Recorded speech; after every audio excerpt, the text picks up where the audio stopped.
Amados, glória a Deus por mais essa oportunidade de nós estarmos aprendendo sobre a palavra de Deus. Eu gostaria de iniciar com uma oração. Pai, nós te pedimos que o teu Espírito Santo possa trazer esta letra, dar vida para que haja entendimento em nossos corações. Nós oramos e te pedimos em nome de Jesus. Amém. Vamos estudar sobre João, capítulo 7, vamos ler os versículos de 1 a 9. Depois disso, Jesus percorreu a Galiléia, mantendo-se deliberadamente longe da Judéia, porque ali os judeus procuravam tirar-lhe a vida. Mas, ao aproximar a festa judaica dos tabernáculos, os irmãos de Jesus lhe disseram: Você deve sair daqui e ir para a Judéia, para que os seus discípulos possam ver as obras que você faz. Ninguém que deseja ser conhecido publicamente age em segredo. Visto que você está fazendo estas coisas, mostre-se ao mundo, pois nem mesmo os seus irmãos criam nele. Então Jesus lhes disse: Para mim ainda não chegou o tempo certo. Para vocês, qualquer tempo é certo. O mundo não pode odiá-los, mas a mim odeia, porque dou testemunho de que ele faz é mal. Vão vocês à festa. Eu não subirei a esta festa, porque para mim ainda não chegou o tempo apropriado. Tendo dito isso, permaneceu na Galileia. Jesus sabia que os judeus queriam encontrar uma oportunidade para matá-lo e estrategicamente ficou por vários meses na Galileia, visitando várias cidades e operando bem como era de costume. Estava se aproximando os dias da festa dos tabernáculos, ou festa das barracas, ou Sucote em hebreu, e outros chamam também de tendas, onde os judeus encaminhavam para Jerusalém, eles iam em procissão e eles ali armavam as suas tendas. O Sucote, ou as tendas, relembra os 40 anos do êxodo dos hebreus, quando estavam ali no deserto após a saída do Egito. Nesse período, o povo judeu não tinha terra própria. Eles eram nômades e viviam em pequenas tendas ou cabanas frágeis e eram temporárias.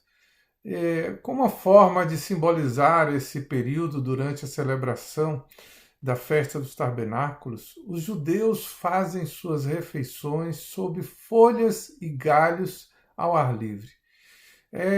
Embaixo de uma tenda onde as palhas em cima elas ficam meio abertas e dá para você ver o céu, as folhagens e tudo mais, de uma forma que eles podem, aquilo tudo simboliza eles poderem olhar a Deus. Além dessa passagem pelo deserto, a tenda também simbolizava todos os judeus que moravam na diáspora, ou aquela dispersão e que moravam fora de Israel. Nós não vamos trazer tantos comentários sobre a festa dos tabernáculos e o seu significado, porque será explorado amplamente através do precioso estudo preparado pelo pastor Nery, que será apresentado amanhã à noite. Eu gostaria de chamar a atenção sobre os irmãos de Jesus e o seu relacionamento com eles.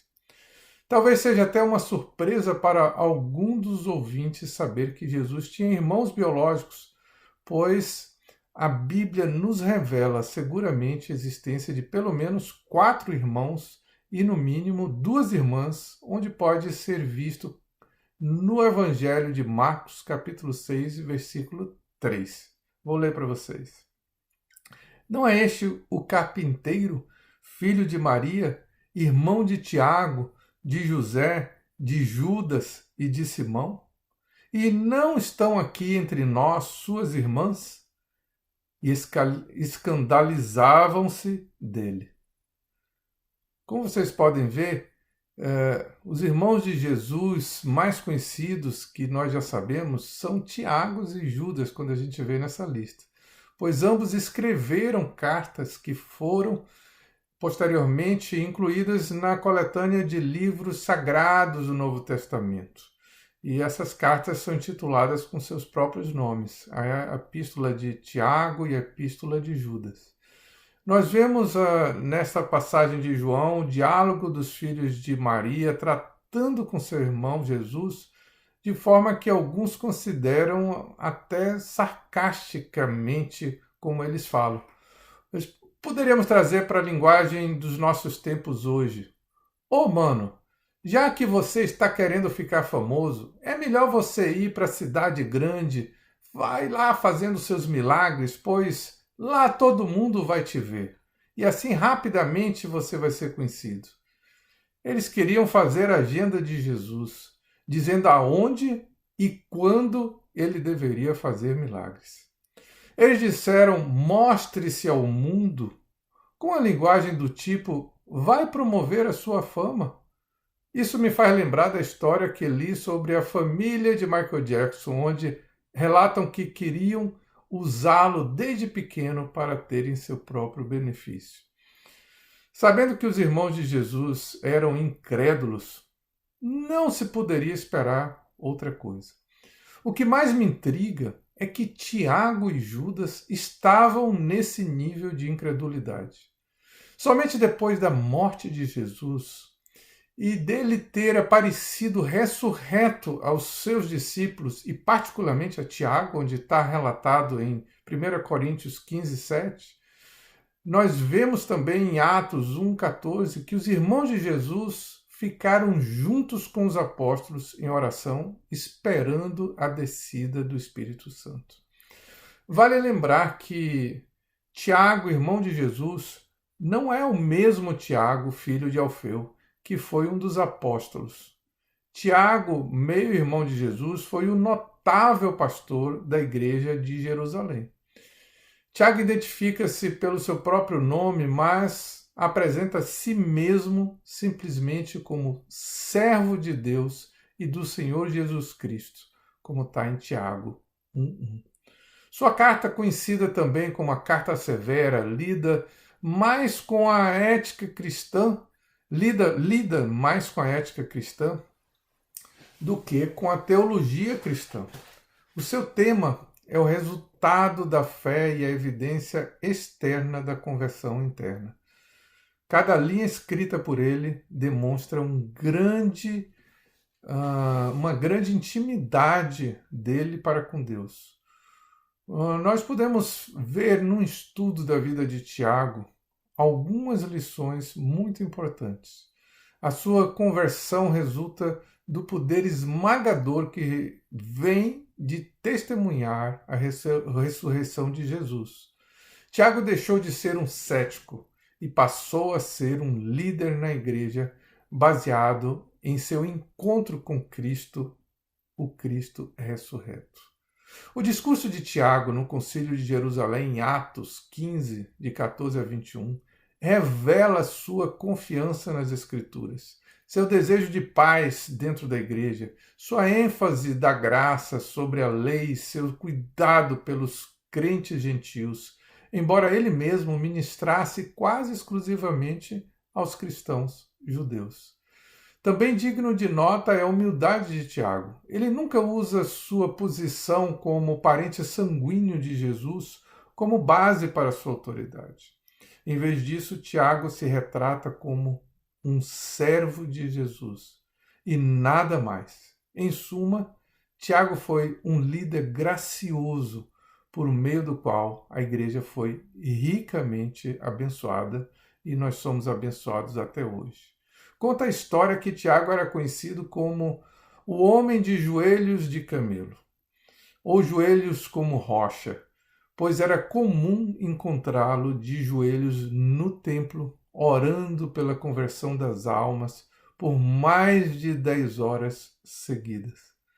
Judas também demonstra sua humildade nas primeiras palavras na epístola que leva seu nome, onde ele inicia da seguinte forma: Judas, servo de Jesus Cristo, irmão de Tiago, aos chamados, amados em Deus Pai e guardados em Jesus Cristo, a misericórdia e paz e o amor vos sejam multiplicados. Você veja como que ele começa? Judas, servo de Jesus Cristo. Voltando para o texto do capítulo 7 do Evangelho de João, vemos no versículos 7 e 8 Jesus dizendo: O meu tempo ainda não chegou, mas o vosso sempre está presente. Não pode o mundo odiar-vos, mas a mim me odeia, porque eu dou testemunho a seu respeito de que as suas obras são más. Jesus informa que sabia que os judeus queriam matá-lo. Queria dizer que ele não iria se entregar à morte agora, pois ele teria que passar por todo o sofrimento antes de sua morte súbita, antes de ter uma morte súbita por assassinato. Não seria o caso. Mas os seus irmãos não estariam correndo perigo se eles fossem à festa, já que eles estavam alinhados com os outros incrédulos. Seus irmãos não estavam dispostos a morrer junto com ele, muito menos morrer por ele. Mas o próprio Jesus, ele se entregaria para pagar a pena pelo pecado deles. Que difícil deve ter sido para os irmãos de Jesus conviver com uma pessoa que nunca pecava, que tudo que fazia era para agradar a Deus. A santidade de Jesus denunciava em silêncio o pecado de seus irmãos, dos religiosos da época, e continua denunciando as obras más da humanidade caída até os dias de hoje. Tudo indica que eles odiavam a Jesus. Jesus não aceitou a agenda deles, pois ele não se submete à agenda do mundo. E graças a isso, ele cumpriu todo o propósito pelo qual ele veio ao mundo para sofrer e morrer no lugar dos seus irmãos, filhos de Maria, no meu e no seu lugar, e pagar a pena que merecíamos pelos nossos pecados cometidos e ressuscitar ao terceiro dia. E por cumprir com a justiça, ter o direito de nos receber a todos nós nos céus como seus verdadeiros irmãos. Que boa notícia, né? Que Jesus foi até o fim. Todos precisam ver a Cristo ressurreto, como Tiago teve essa experiência, todos nós precisamos para poder nascer de novo. Vamos clamar a Deus para revelar Jesus às almas dos incrédulos. Como eu era e fui alcançado um dia. Eu fui incrédulo também e Jesus se revelou a mim como o Cristo que morreu, que pagou a pena pelos meus pecados e que ressuscitou. Esse é o Jesus que nós cremos, é o Jesus que ressuscitou. Vamos nos espelhar na humildade de Tiago, uma vez que nós fomos alcançados por essa graça. Na humildade de Judas, após eles terem sido alcançados também dessa graça reveladora de Jesus. E vamos nos colocar como servos de Jesus e viver para agradá-lo e adorá-lo pelo que ele fez por nós. Que Deus os abençoe. Fiquem na paz de Jesus. Amém?